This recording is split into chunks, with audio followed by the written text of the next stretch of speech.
Welcome to the Eating at a Meeting podcast. I'm your host, Tracy Stuckrath, dietary needs expert, certified meetings manager, certified food protection manager.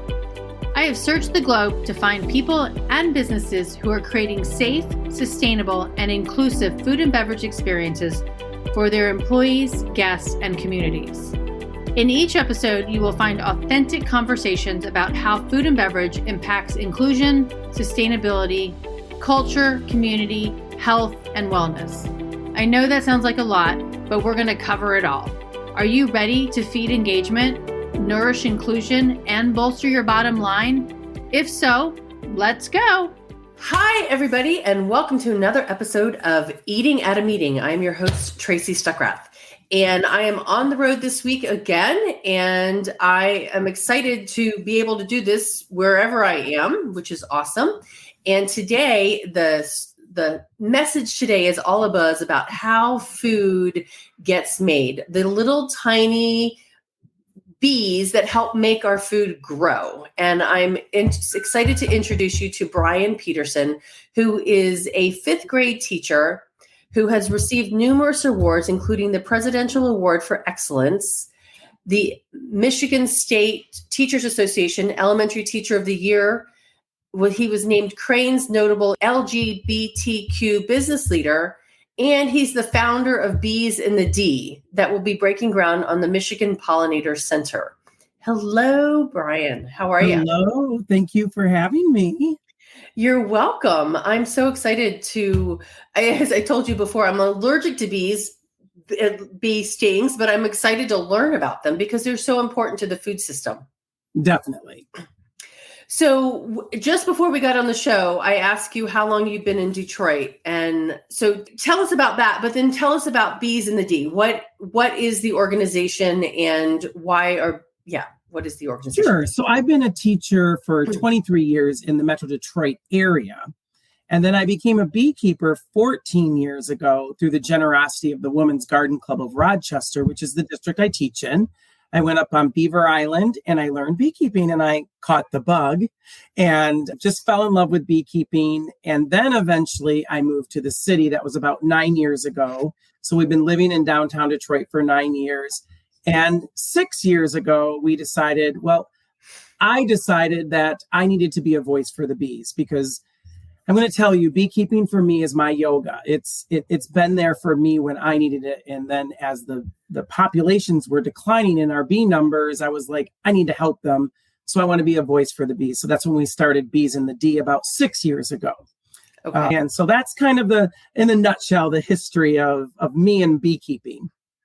Okay, so you said the decline in bees, and I know I've seen this in the news for years now. So can you tell us a little bit about that and why the bees are important? Yeah, so the decline has been happening for, at least a couple decades, and there's many reasons behind that. Of course, with pesticides, of course, with losing land, and then, of course, a lot of diseases that we've become a global society. So bees are now getting parasites like the varroa mites and a lot of diseases. And so that's why their population has been declining. And then that puts us a little bit on edge because bees are very responsible for our food industry. They say 1 in every 3 bites that you put in your mouth depends on pollinators. And if you want the diversity of food in your diet, we need the power of the pollinators. And so really educate about that, not only for the food industry, but it also for the ecosystem. If you think about it, other animals need to eat too. Right. And the bees are pollinating their food, or they are food for other animals. So they're crucial to both the food industry and the ecosystems. Wow. And you don't think about that. You think about the bees that are annoying you flying around, but they're also so cool. I'm sorry, Tracy. That's one thing. I just get so excited about this. That's one thing that we do educate about because people don't realize the diversity of bees and wasps. Just in North America, there's over 4,000 species of bees. What? Yeah, in the world. 20,000. Wow. So we don't think about that because we lump them all into one category. And just like you were saying, you're at a picnic and there's those quote unquote bees that are bothering you and in your personal bubble. Those aren't bees at all. Those are actually a wasp called the yellow jacket. And so that's why I like to be a voice for the Oh. bees, because they're being blamed for something that they don't do. They actually are the ones that allow us to enjoy almonds and strawberries and blueberries and apples, and the list goes on and on. But I want to even take you back a little bit. Like, you got to think outside of the box with the bees a little bit, because one of the main crops that we feed our cattle industry is alfalfa. And in order to plant alfalfa, you need it to go to seed. If it's not pollinated, it doesn't go to seed. So even when you're enjoying some dairy or some beef, the bees had a part in that. And so it goes beyond just our vegetables and fruits. The bees are really crucial to basically our whole food industry. Wow. That is a big, huge learning curve today. Just for me, that's amazing. And those wildflowers, actually somebody gave me a little box of wildflowers, or it's a dried one, and says, just go plop this in your backyard and it will pollinate, right? It'll grow and you can have some wildflowers. So those are so important. Oh, they are crucial. If you were here in Detroit with me, I literally am handing out wildflower packets all the time, because the bottom line is you're providing resources for our pollinators, for all of our bees. And when you're providing resources for them, that helps strengthen them. And then they can help, with some of the foods, plants that we grow for food. And so, yes, planting native is so important because, like I said, of that diversity of bees. Many bees rely on certain plants, and many bees have different ways of getting it. So there's long-tongued bees, short-tongued bees. And so different flowers have different shapes that different pollinators have a symbiotic relationship with. I mean, this is just the tip of the iceberg, Tracy. I mean, it is just mind-boggling how nature is so perfectly woven together, but unfortunately, sometimes other things can get involved, which can throw off that natural process. Right. It reminds me of a story of a plane going over South Carolina and destroying a crop because I don't remember why it was, and it destroyed the bees. Yeah, and that's something that it's so hard to have that balance, because we also not only put the bees aside and go to a bigger category of insects. There's a lot of insects that are referred to as pests, but then there's also the beneficial insects. And so we have to be careful, because when we are trying to, get rid of some of the pest insects, unfortunately, we also can harm our beneficial insects. Mosquitoes are a great example of that. When we fog for mosquitoes, because we're, sick of swatting at them around the fire at night, unfortunately, when you fog, it doesn't just target mosquitoes, it can target other insects as well and other animals. And so we really need to find a good balance that allows us to keep our beneficial insects healthy and safe, and just understand that sometimes in nature, there's going to be some coexisting and sometimes a little bit of an annoyance with some of them. Just means that I need to put my citronella on my pressure points instead of going out and fogging mosquitoes. Right. Yeah. Or, you just you're smart about things. You read what's in it, because there are some natural remedies. There also are better times to do it. You want to watch out for wind, because it can take that, what you're fogging and drift into other areas. True. And so there's other factors to consider as well. That's so true. And that's a whole nother conversation too, of different crops that are growing, and we don't want to go there today. Oh, you could fill up the rest of this day talking to me about bees, because you'll end up having to cut me off, because I'm just so excited to share things. So I want to go back, because you started gardening. So what was the name of the gardening? The Women's Rochester Garden Club. And they had some funds from doing fundraisers and wanted to send an elementary teacher up to be trained with beekeeping, hoping that I would bring back some of the knowledge to the classroom.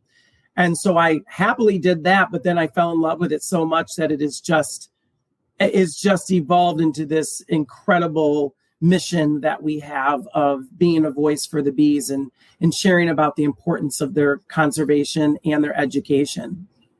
So Bees in the D, 6 years old, you said. And now when I learned about you from Greg DeSandy of the Huntington Place, which is the convention center in downtown Detroit, he said you've got beehives on 40 buildings. Is that right? So we have beehives all over the place, not just on building tops, but we now are up to about 220 hives at over 70 locations across 5 counties in Southeast Michigan. But many of those, especially in the heart of the city, are right up on the rooftop. So like the convention center, they have a beautiful green roof, but it doesn't even need to be on a green roof. We're on like the Shinola Hotel, the Foundation Hotel, many different buildings. And what's fun with that is, especially the hotels and restaurants, they then use the honey that's right above their heads in their menu and in their cocktails. And so it doesn't get fresher than that. And it's just a perfect partnership. And if you don't know about Detroit, the urban gardens are just booming. I mean, there's so much green space in Detroit now.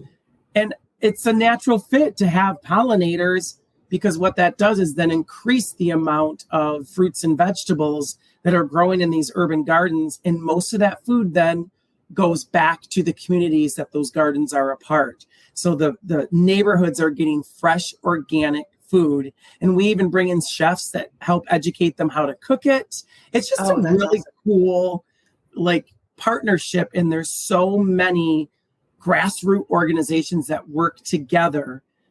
And that's what I love about Detroit. Detroit takes care of Detroit, all these grassroots efforts. So we work with these urban gardens to help educate about how to grow the food, but then also about our pollinators and how they're essential to the development of that food. Now, and the urban gardens because I was just in Pittsburgh and I went and toured the top of that convention center, and they're building the raised beds on top of the convention center. Are you also doing raised beds of just these flowers to get the bees there, or on all of these buildings as well? So there's a little bit of a misconception with beehives up on building tops, because people think that they need plants right there in front of them. But bees will go from a 3 to 5 mile radius of their hives. So the hives don't have to be right at the garden even. They can be adjacent or, just down the street. But there are more and more buildings, much like you talked about there in Pittsburgh, that are starting to do gardening up on rooftops. Why not? It's a wasted space. And then the green roofs, much like the convention center here and a couple other buildings we're on, they really help with water retention. They help with heating and cooling of the building. I mean, it really is a wonderful model, and it's so exciting to see so many more green roof initiatives that are happening, because then also it helps our pollinators. And when I say pollinators, I'm not just talking about bees. I'm talking about butterflies. I'm talking about hummingbirds, but hummingbird moths. There's so many different kinds of pollinators that it helps. So and I just think flying over and seeing the rooftops being, instead of those gray, ugly tops that you always see, or looking at your hotel room and that's what you see, right? It would be so much nicer to see green and flowers and things like that. It's amazing. And a lot of the chefs too are starting to do their own beds with herbs and even some vegetables, so that they're growing some of the food or, vegetables that are used in the menu right there on location. I mean, that's just amazing to me to think of how fresh it is. I mean, it literally was picked that day. Yeah. And that's so nice, because it literally is going right into your food then. And I mean, I know the convention center can't grow enough on the top of their roof to feed everybody that the convention center feeds, but at least it can incorporate it into a lot of their menus. Wonderful. Yeah. It's you've got to start somewhere. And exactly. I mean, if you can offset a little bit of that with doing, a few raised beds, like you said, why wouldn't you? Right. Exactly. Now, the other day I was on your Instagram handle, which is Bees in the D, and you were eating a honeycomb, right from the hive. Dude, really? Yeah, so, I'm 100% volunteer. So I Well, everything that I do is volunteer, but that's my payment right there. A little bit of liquid gold. I was cleaning up some of the hives and doing a hive inspection. This was on the Shinola Hotel, actually, right on Woodward Avenue, which is our main avenue here in Detroit. And I had to clear what's known as burr comb, or a little bit of comb was just kind of in the way, and it was just saturated with honey. So of course I got, and it is just amazing. It's much like that feeling when you garden and you eat a vegetable right out of your garden. It's just so fresh and amazing. And of course, coming right out of the hive, it's still warm. It's just, it's my payment. That sounds so good. Now, okay, so let's talk about, there's honey, there's local honey. So people say buy local honey because of your allergies or whatever. Is that a true thing? Yeah. So first of all, I always tell people buy local because you're supporting your local beekeepers. It allows them to continue to do what they're doing because there's a lot more expenses in beekeeping than what people realize, especially with a lot of the newer issues that have developed. But there are a lot of scientists that do believe exactly what you're saying because people don't realize this. There's trace amounts of pollen from every single flower that those bees have visited in that honey. You can actually do DNA of honey, and we're doing that right now. We haven't gotten the results yet. It will literally tell us every single species of flower that those bees went to in that one jar of honey. But it's kind of like, I use this story as an example to explain how it helps with your allergies. As a 5th grade teacher, I have kids that have allergies, especially peanut butter. Peanuts are a big, people are allergic to them. I had a child in my class that they were doing a therapy where they get a drop of peanut oil underneath their tongue every so often because it's a small enough dose that it doesn't affect them, but it's building up a tolerance in their system so that eventually they're not as severely allergic to the peanuts if they eat them. And so the theory is kind of the same. You're getting trace amounts of that pollen into your body, and your body starts adapting to those trace amounts of pollen, and then you're not as allergic, or your allergies are at bay a little bit more. And there are a lot of people that swear by it. I mean, honey is a superfood. It is better for you when you have a cough than cough syrup. It is something that scientists constantly are studying because bees are just amazing. And I know I'm kind of rambling here, but you're good. I just have to share with you that think about the fact that this superorganism known as honeybees, they are highly organized. They provide 5 products for us. Honey, of course, we talked about. Beeswax, which you can eat as well, but it also is used in candles. We make our own lip balms from the beeswax. They make royal jelly, which is a special food that they create. They have glands behind their head that they feed to the larva, and then the queen bee only gets royal jelly, and that's what makes her develop as a queen. We have realized that royal jelly is really good for our skin, and if you look at your toothpaste tube, a lot of toothpaste now has royal jelly in it because it's good for your gums. They make something called propolis, which is also nicknamed bee glue, where they take sap from pine trees and honeydew from plants, mix it with a little bit of wax, and it's this very sticky substance that just are now studying that's antibacterial, antifungal, and it's being used in a lot more things. And then, of course, they also bring in pollen pellets that we can collect to put into smoothies and stuff. But bottom line is, I mean, this insect is making 5 products for us that are super foods and products. Honey is amazing. The most preservable food on this planet. They found it in the ancient pyramids. It is still good, but I do want to let the listeners know that if your honey solidifies, it gets hard, it's not bad. It just crystallized. And it's still honey. You can spread it in that form, put it in your tea, and it will dissolve. Or if you want it back in the liquid state, just get a hot pan of water and just set the jar down in it. Within an hour or so, it's back to the liquid state. Because I had some the other day, or when I was home 2 weeks ago, and it was at the bottom and I couldn't get it out. So that's what I just knew. Okay. Yep. Just that's a little bit of hot water. Okay. But you want to be careful that it's not too hot, because if it's like up in the beyond the boiling point, Right. all of those enzymes and wonderful qualities that make it raw honey are gone because in a sense you're processing it. You're pasteurizing it in a sense. Okay. Now, I don't know why this just popped into my head, but I remember reading a story in Fast Company magazine, and this was a while ago, about honey being fake labeled, right? It's coming from another part of the world. And so is that still happening? And yeah, unfortunately, what can we do to combat it?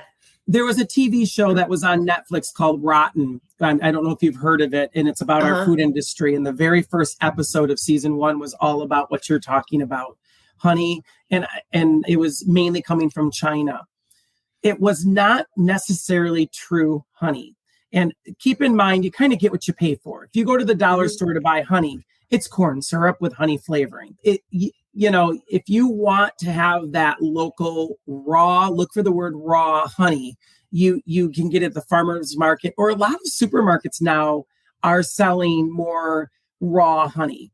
But unfortunately, some areas were taking big vats of sugar water, and the bees will still take that sugar water and they will make honey out of it. But by definition, it's not really honey, because honey is made from the nectar of flowers.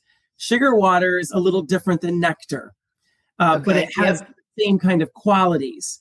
And so then what they do is pasteurize it so that it couldn't be traced. They could, when they would do the testing on it, they could say it was pasteurized. And then all the things that are there, they can't test it anymore. And unfortunately, that was happening and is still happening. And so a good rule of thumb is you get what you pay for. If the honey price seems quite low, most likely it's not true raw honey. Long story short, buy it directly from a guy or a person in your neighborhood. And, you're going to pay a little bit more, but think about the fact that you're supporting a local beekeeper. You're supporting local, the very people that are helping that our food industry within your area thrive as well. So yes, buy local is what I always tell people. That's awesome. And Lynn Wellish just popped in here and said, I have learned so much. And I have too, Lynn. I agree.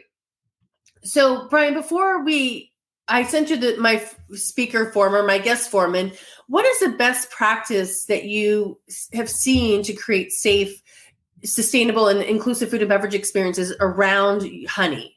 So when I was first presented this question, I was kind of like, well, I'm not really, at first I'm like, well, I'm not really part of the food and beverage industry. But then the more I thought about it, I'm like, wait, I'm part of the foundation of the food and beverage industry.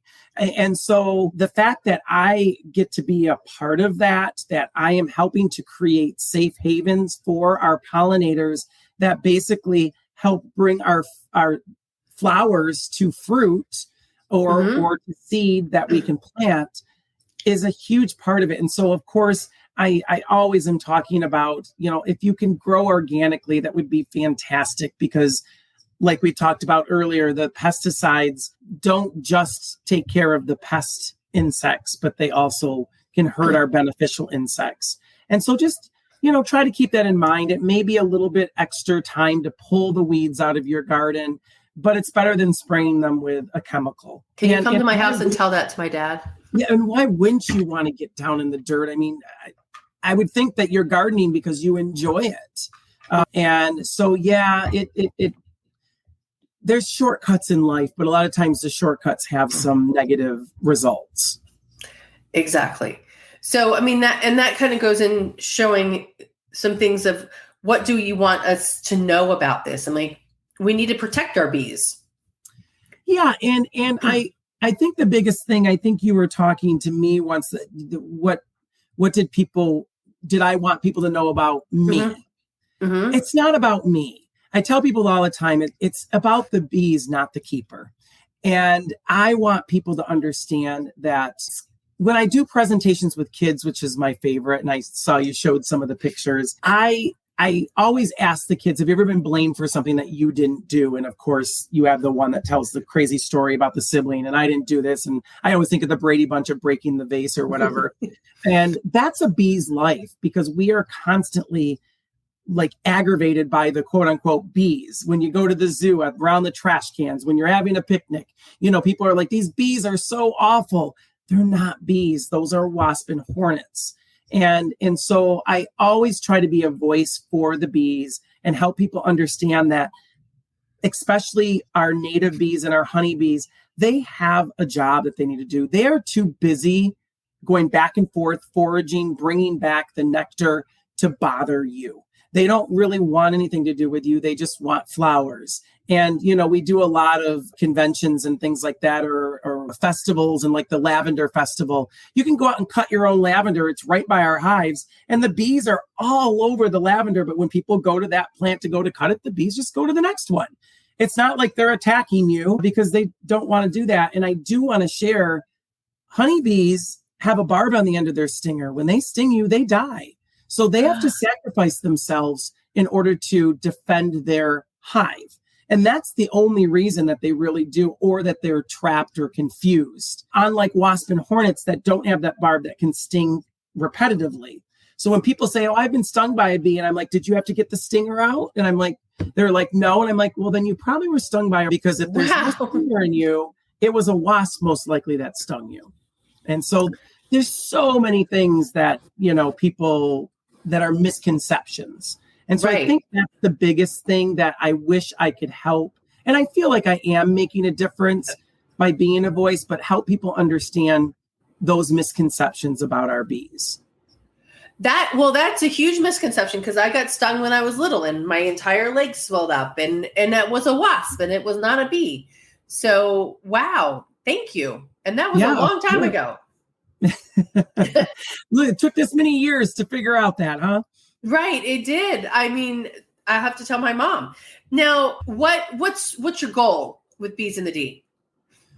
So really our goal, or what's in the future? Yeah. Our mission is education and conservation.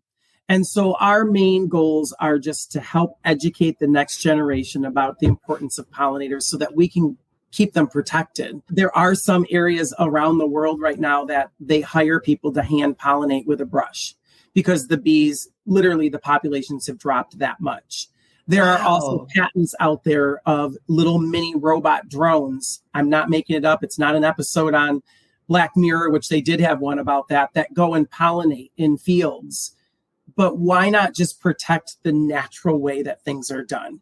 And so educating the next generation is very important to us, and to help our numbers increase. And some of the ways that we can do that is, like we said, plant those flowers, way stations. Water is very important. You can put out a bowl of water with rocks in it so they can land and get some water.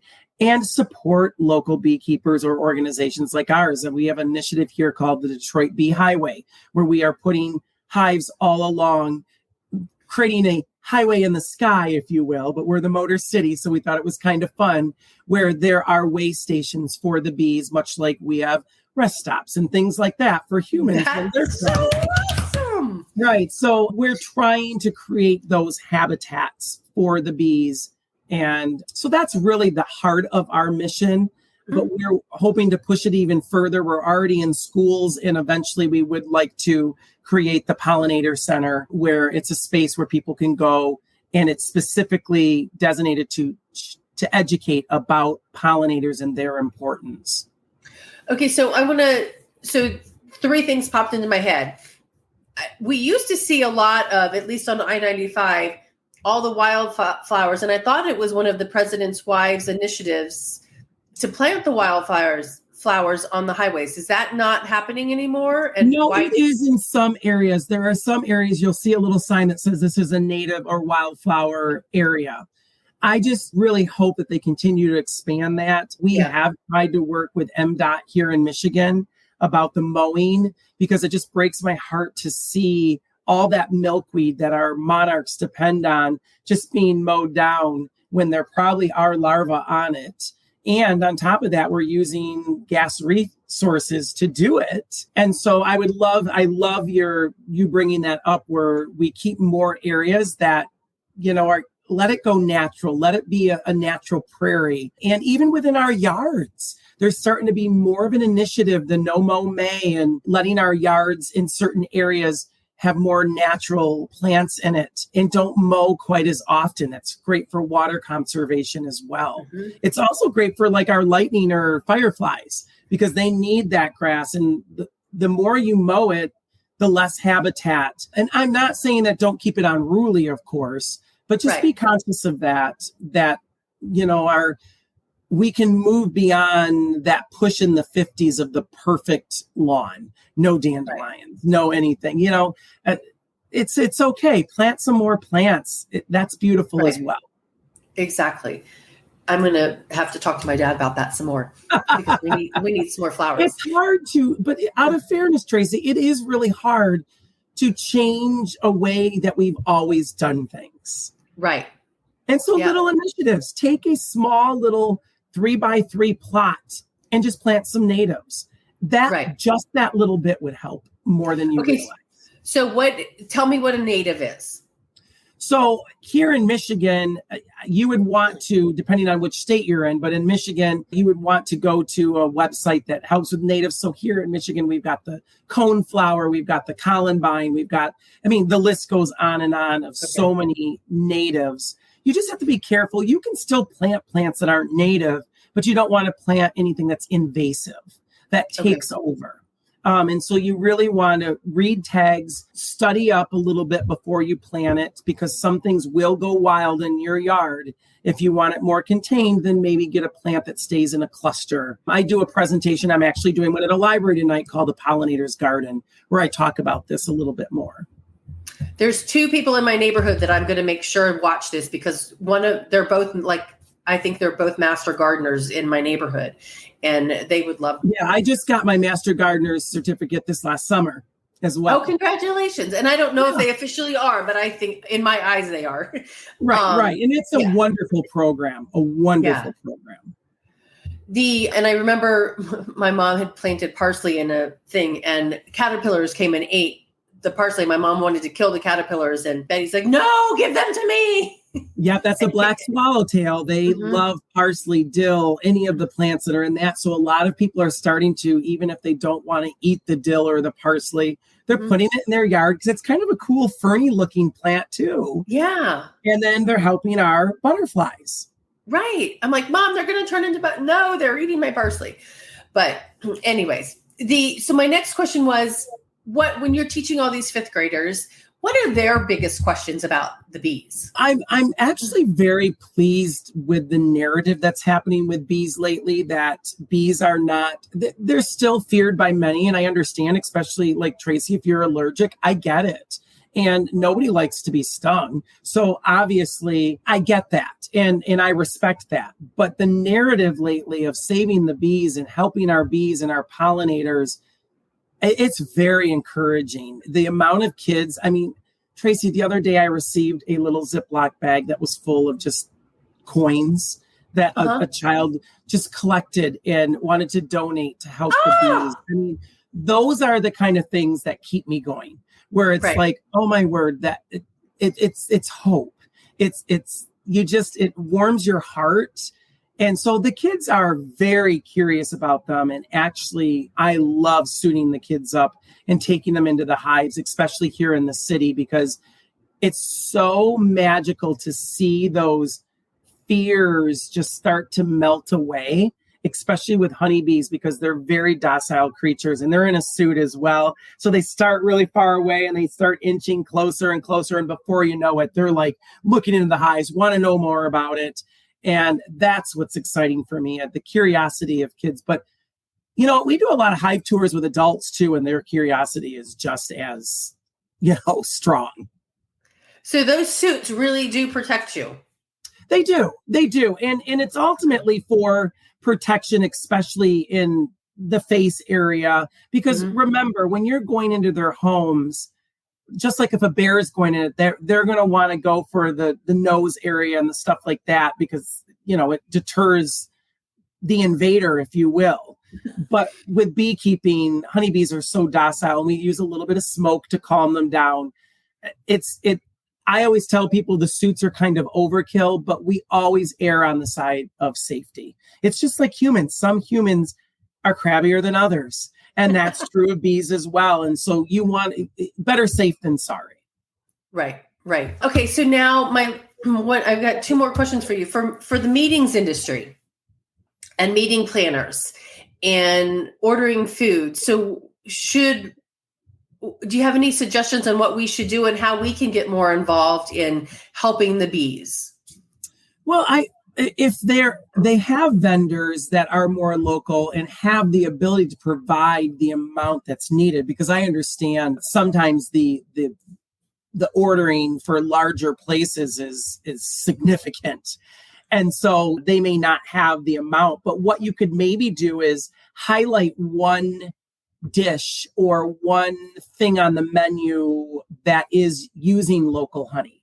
If that beekeeper can't provide the full amount that you would need for everything. And so just bringing attention to, a local beekeeper and their efforts is a huge help. I mean, and so, but I also, as much as possible, sourcing out local, of course. Okay.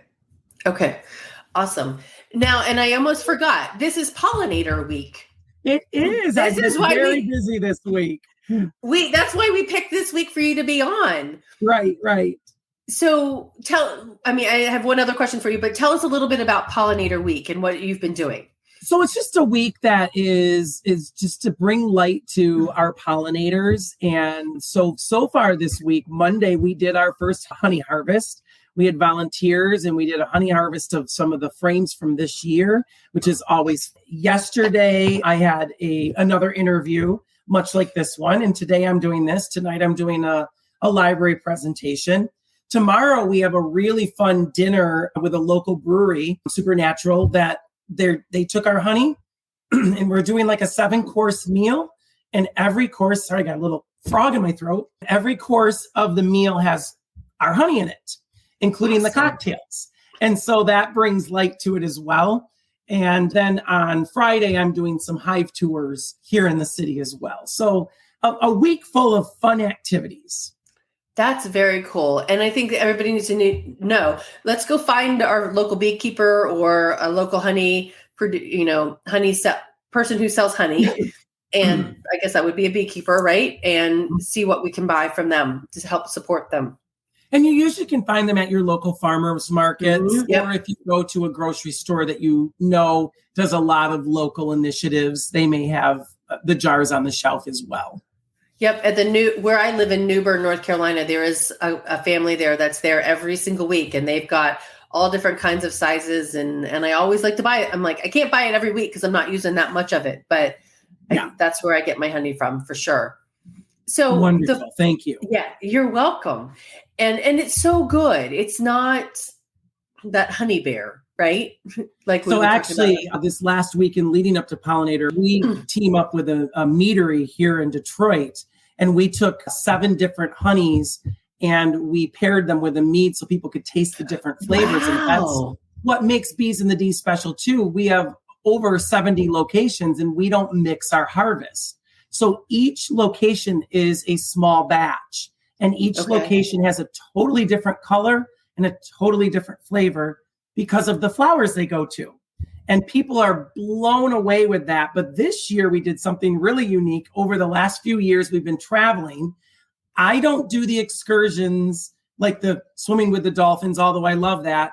Wherever I travel, I contact the local beekeeper ahead of time, and I beekeep in other countries. And so we've been collecting honey from around the world. So we had honey from Italy, Greece, Thailand, St. Lucia, Argentina. And so we had people taste the different honeys from different parts of the world. And it went all the way from honey that's so light you can see through it to honey that's like molasses, that tastes like molasses and is super dark. Oh my gosh, that's so cool. And now I'm thinking meeting planners. This is a really cool interactive dinner. We do lots of dinners and honey samplings here in Detroit. We do it with the Whitney, which is a classic restaurant here, up at Blake's Cider Mill, which is a big, cider place here. And it's so fun. And what I do is I will then educate. See, I figured out the combo to helping to educate adults: alcohol. If you have a drink that's there and they will, if you pour it, they will come, and then I can educate them. But I do have to tell you one other collaboration we do that is just out of this world. So we have beehives up on the old Stroh's ice cream plant. Now it is a distillery, Detroit City Distillery, where they make bourbon. So we take 55 gallons of honey from the hives, and we put it in a bourbon barrel for 3 months, and we let it age and take on that flavor of the bourbon. And then we bottle that up, and then they put the bourbon back in. And so we make a bourbon honey, and they make a honey bourbon. And every Black Friday we do this. We did 500 jars last year and sold out in 2 hours. Wow. It's people email us almost daily asking, when is it coming out? When is it coming out? And that bourbon honey drizzled over ice cream or on waffles, I'm telling you, it is amazing.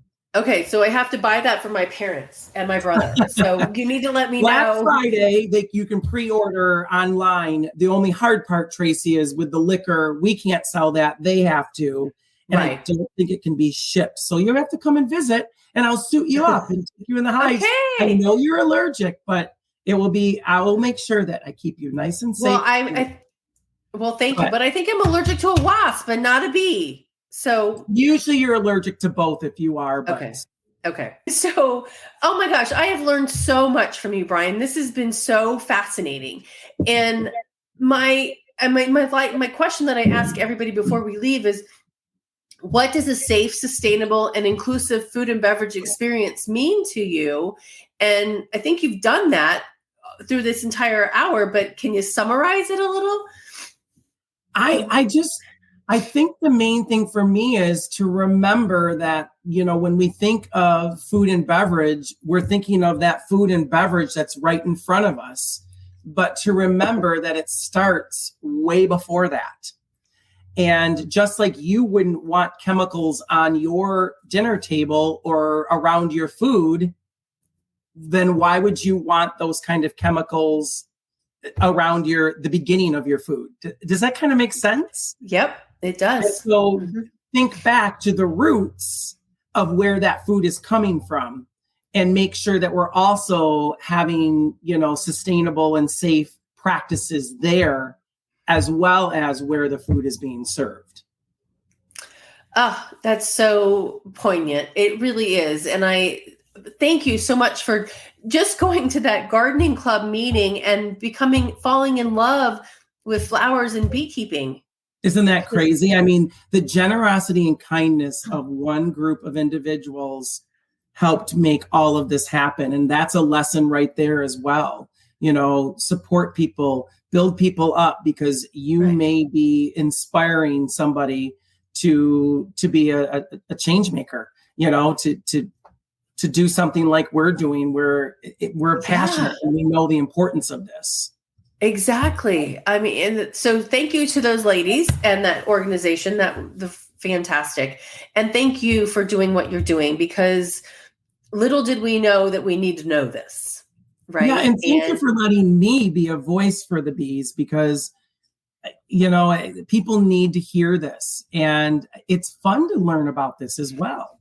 It really is. And I think we need to do a lot more of that. So thank you very much. And everybody, I hope that you've learned something. Lynn, thank you for joining us. I know somebody else was on here as well. Thank you for joining us for Eating at a Meeting. Brian, kudos to you. And I look forward to staying in touch with you for sure. And yes, please. Yes. And Brian DeSandy, or the Huntington Place. Thank you. So Greg DeSandy. I just put your names together. Thank you for introducing me to Brian. Yeah, everybody, I love it. This little networking that happens. It's awesome. Yeah, they were, and I actually met them at the Professional Convention Managers Association convention, and they were promoting the honey in Detroit. That was their entire booth was designed around the bees. So thank you so much. Visit Detroit. Such a positive and sweet point for Detroit. And just know too, Tracy, that at our website that you shared, beesandthedee.com, I have a lot more educational videos and what flowers to plant and different kinds of bees. And I even made a bunch of lessons for parents and teachers under Bees and the Bee Junior during the pandemic that you can do with your families as well. Okay, fantastic. So everybody, that there again, here is the website, beesandthedee.com. Definitely go visit it and share it with your school teachers that you know as well. So until next time, stay safe and eat well. Thanks everybody for listening. Thanks for listening to the Eating at a Meeting podcast, where every meal matters. I'm Tracy Stuckrath, your food and beverage inclusion expert. Call me and let's get started right now on creating safe and inclusive food and beverage experiences for your customers, your employees, and your communities. Share the podcast with your friends and colleagues at our Eating at a Meeting Facebook page and on all podcast platforms. To learn more about me and receive valuable information, go to tracystuckrath.com. And if you'd like more information on how to feed engagement, nourish inclusion, and bolster your bottom line, then visit eatingatameeting.com.